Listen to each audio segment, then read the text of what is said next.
dito sa Look Up, Dabarkad Dance Challenge. Noong nakaraang Sabado, nanguna ang nakakakilabot na look up ng grupo ni Bitoy. Ngayon naman apat na Dabarkads ang haharap sa challenge ng pag-look up. Una na sa listahan ang nagbabalik at handang bumawi si Competitive Belle. Yeah! Ay naku, hindi yung papatalo ha. Ayaw! Kahit na natalo. Ayaw na ayaw. Handa niyang patunayan na siya talaga ang karapat-dapat na panalo sa Look Up Dabarkad Dance Challenge. At palaban din naman si Dabarkads Pia na matindi ang brainstorming na ginawa para ma-perfect ang mainit-init pa niyang performance. Nakita ko yung paghahanda niya pero hindi ko na sasabihin. Oo, Grabe. secret muna para surprise. Ako, nakita ko yung kanyang stress and tension. Eto na. Pang-champion naman ang level ng pag-look up ni Dabarkads Alan. Kaya kailangan abangan niyo yan. Sa championin. Sa championin din. At ito ang parang pinakamaraming fans. Pero siya yung Pa lang Pero siya yung pinaka-relax sa backstage. Oo, Parang wala lang. Nagpapagwapo lang. Oo. Ano lang. Ang grupo naman ni Dabarkads Paolo, hindi kinakabahan. Baka nga raw, mabitin pa tayo sa gagawin niyang pag-look up. Ganun ka kampante itong bata natin. Parang may something, ha? Talagang bawat isa sa kanila meron naman kasing kanya-kanyang pasabog na mas magpapadindi. Excuse me ho. Excuse me. Ano ulit? Mapapadindi. Bakbakan. Kasayawan. Dito sa Dabarkads Dance Challenge, ito ang kailangan 50% ng kanilang performance ay ang kanilang look up dance routine. Ang magiging basehan naman sa pagpili ng mananalo dito sa Look Up Dabarkad Dance Challenge ay ang nakakatingin sa taas na look up, 50%. Yan na. Pasabog na check, 40%. At connect sa audience, 10% for a total of 100%. Eto na, para husgahan ang labanan sa sayawan, eto ang mga Dabarkads na napatunayan na kampiyon sila pagdating sa pagalingan. Ang unang Look Up Dabarkad Dance Challenge Grand Winner, si Bitoy. Ayan na siya. Siyempre, basta sayawan sa championin na ito Hall of Famer na nga ang ating EB Super Dance Champion, Jose!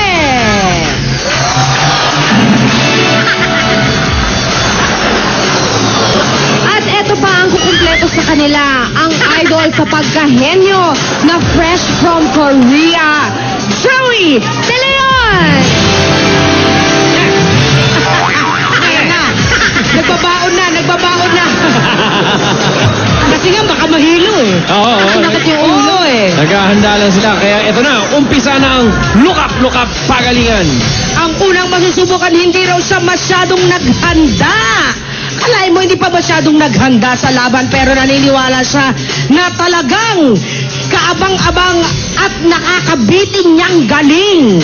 Taray naman. May nakakabitin, ha? Siguraduhin mong mabibiting kami, ha? Pag hindi kami nabiti dito, yari ka sa akin. Eto na, at saluhin nyo na ang throwback look up ng grupo ni Dabarkads Paolo! Wala.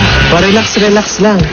Pero sigurado ako sa inyo, mapapalook up kayo at mapapashake sa ipapakita ko.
Wala pang ka-effort. Hindi daw naghanda. O, tingnan natin. Talaga, ah. Ang Teka, mga- comment muna. Andyan si Wowie. Oh, Eh. pare ko yun eh. Pare, throwback 90s. Kaya pala kamukha ni Patrick Garcia itong si Tama. Paolo. Okay, O, hindi tingnan tayo. natin from judge number 1. Baka may komento si Bitoy. Na-impress ka ba, pre? Ay, totoo yung sinasabi niyang nakakabitin. Dahil yung mga unang sinayaw niya, parang sa umpisa lang siya. Tapos nawawala. Kaya nabitin ako. So, hindi ka satisfied? Buti na lang nagpabitin-bitin talaga sa dulo. Naglambitin, no? Nag-deliver sa promise niya. In fairness, maganda ang mga pasabog na gustuhan ko. Bongga! Bongga! Thank you very much, Judge Bitoy. Ngayon, kumustahin natin ang komento ng ating judge sa barangay. Paring Jose, championin ba? Wala na. Ano na? Tapos na ba? Meron pa ba? Wow! Yun na. Ayawan na ba to? Hindi ata kasi hindi ko mo kabarangay ko yan. Oo. Hindi ko kasama rito. Nakita naman natin lahat kung ano yung ginawa ni Paolo. Yung umpisa pa lang, paborito na ni Paolo para pagsama-samahin mo yan mga yan.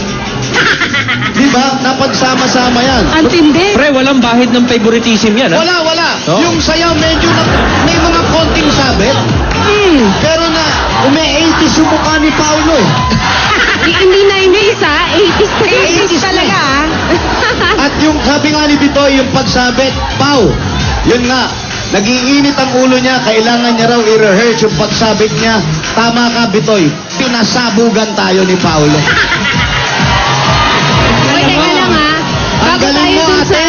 huling magkukomento, yung susunod natin, si Nilinervyos na eh. Pia, napapalunok-lunok na. Nininervyos na nga eh. Ngit-ngit eh. Joey? Eh, bago natin pag-ngit-ngit ito si Piet, kamustahin natin. Sir Joey, kamusta sa'yo si Paolo? Mabigat yung ginawa ni Paolo. Kaya lang, litaw na dito na gusto mong maging Shara. At saka isang tanong lang, bakit ba puro lalaki kasama mo? Yun lang. Pero magaling yung performance. Mahirap sundan yun. Shara Jr. Magaling. Maraming salamat, Henyo Master Joey. Yan ang mga opinyon ng ating mga judges sa ating Eto unang na. performance. Pakilala mo na yung kinakabahan. Hot look up, pasabog naman ang hatid sa atin ng ikalawang grupo. Uy, teka lang, ha? Ito daw, dinededicate niya sa mami niya dahil birthday ngayon ng mami niya. Oh, happy birthday! Para kay Mami Guanyo daw to. Tignan na natin ang... Look up ng grupo ni Dower Cards, Pia Guanyo! Yeah! Gopi!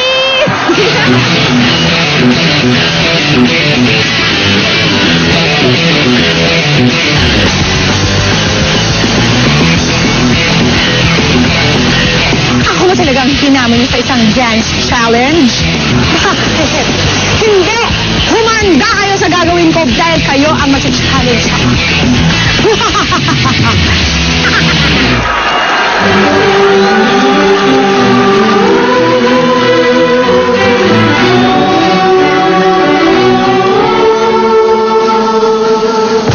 This girl is on fire. This girl is on fire. She's talking about This girl is on fire.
In Yan. fairness, may mga lifting pa while swimming.